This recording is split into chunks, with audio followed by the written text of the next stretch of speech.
Welcome back. Earlier in the program, we showed you some highlights from this spring contest yesterday between the Reds and Dodgers, where Mike Moustakas went down with an injury mid-game.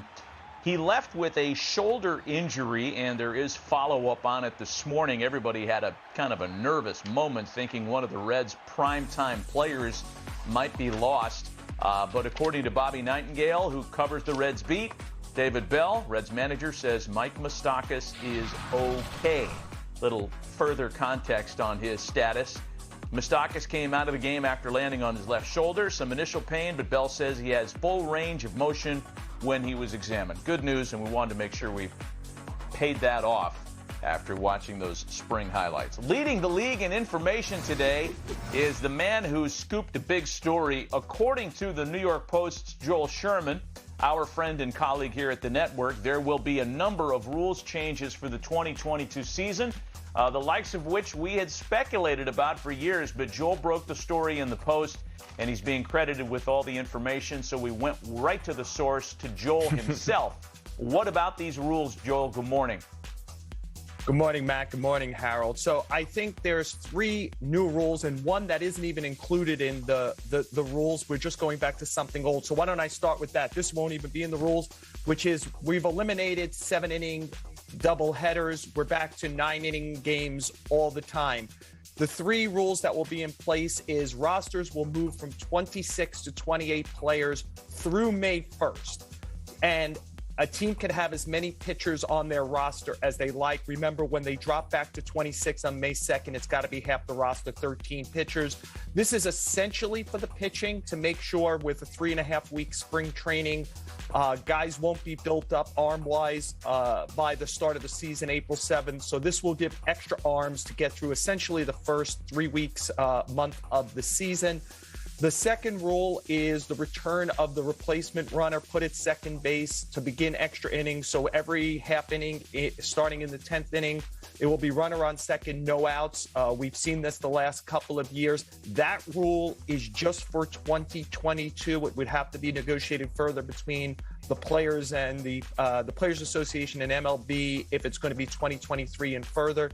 And then the most interesting rule is essentially today, it's the Shohei Ohtani rule, which is if you use your pitcher, remember, we go to as part of the new CBA, we go to a universal DH in 2022 for the life of this contract, the next 5 years.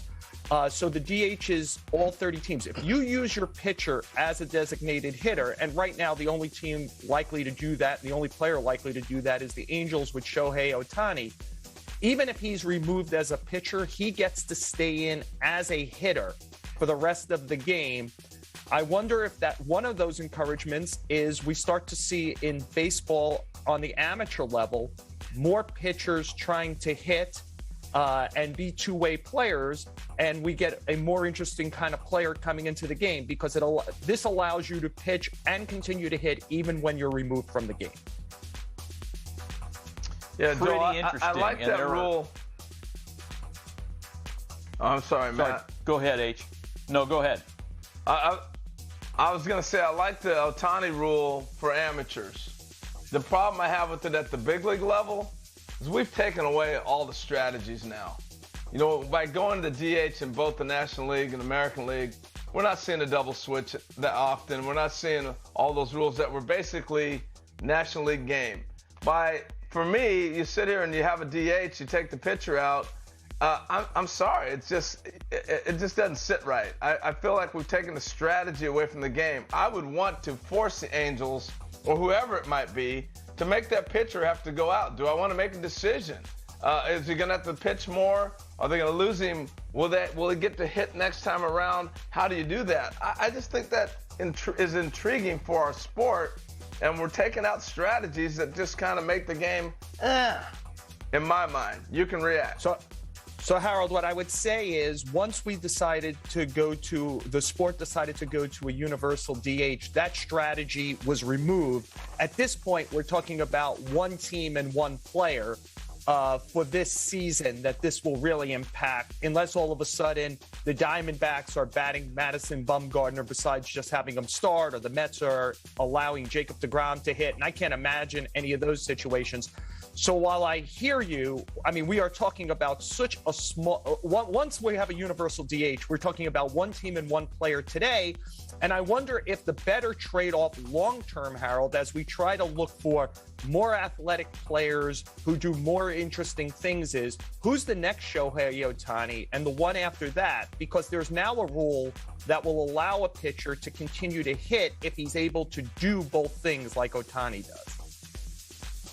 Yeah, I would agree with that, Joel. And I think that, look, the skill set is so extraordinary what Shohei Ohtani or anybody else after him might be able to accomplish in both hitting and pitching in the same game. There has to be some benefit to that skill set other than losing half of them on nights that you get pulled from a game. So look, I mean, I'm going to sound like an Angels homer here, so fine. But I just think that there's a benefit there that the player and the club should enjoy, and I think this rule makes that happen. Can I suggest what the benefit could be, besides that maybe more people would do it, Matt? Is this rule was used at the All-Star game last year. If you remember, Ohtani continued to hit in that game. And that was the Shohei Ohtani All-Star game, right? Like he was the biggest star at the game. And he is arguably either the biggest or in the short list of biggest stars. You know, we need as a sport to start promoting rules like the other leagues do that enhance our stars. And I would say that at minimum, Angel fans would like to see Shohei Ohtani hit as often as possible. He's pretty special at it. And so we have to think in this sport how, say, the NFL thinks. Like, what do we do to make sure quarterbacks stay healthy, produce big yardage, etc.? We're so tied to our historic rules, many of which were made in the middle of the 1800s when players were 5'6", that we forget that the idea is to be as entertaining as possible. And I'd rather be entertained than see Shohei Ohtani hit as much as possible. And so, that we have to think like that as a sport, I think. I would agree. Great information from Joel Sherman. You can read his entire story on the New York Post website. Joel, thank you for the contributions today, and always, we appreciate the time. And Harold, I want to go back to you for your comments on this and your reactions to this, because you feel pretty strongly about the strategy being removed by various rules, interpretations, and modifications. I want to give you a chance to expand on that here.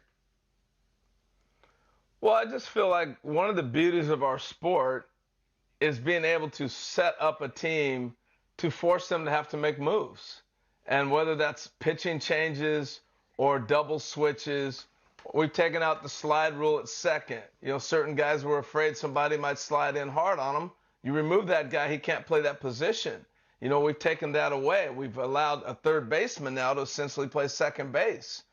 There's a lot of things that we've allowed to come into the sport that have not made it better for baseball. I understand. I want to see Shohei Ohtani hit all the time too. But I do think there's some strategies here that I want to see if I'm going down. Will he be able to go to the 7th or the 8th inning? You can now take him out of the 3rd inning, and he becomes a 3-inning pitcher, and he gets to hit the rest of the game. Is that the purpose and the beauty of Shohei Ohtani? No, but that's what now we've opened that door for. He can be essentially an opener and go ahead and use him that way. That's not what made him great, and I can see that happening. I just think there's certain strategies that we've allowed now to creep into the game. And I just think we got to really shoulder when we're saying we want our great stars to excel, absolutely. But you don't want to have the stars be so much we want them to excel that we actually turn it around where they're not excelling at what made them great in the first place.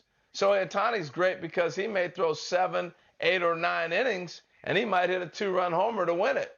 But now if he's an opener, he's essentially just throwing 1 inning and he's hitting. I don't like that part of it. All right, fair point. I got you. But speaking of stars, after a quick break,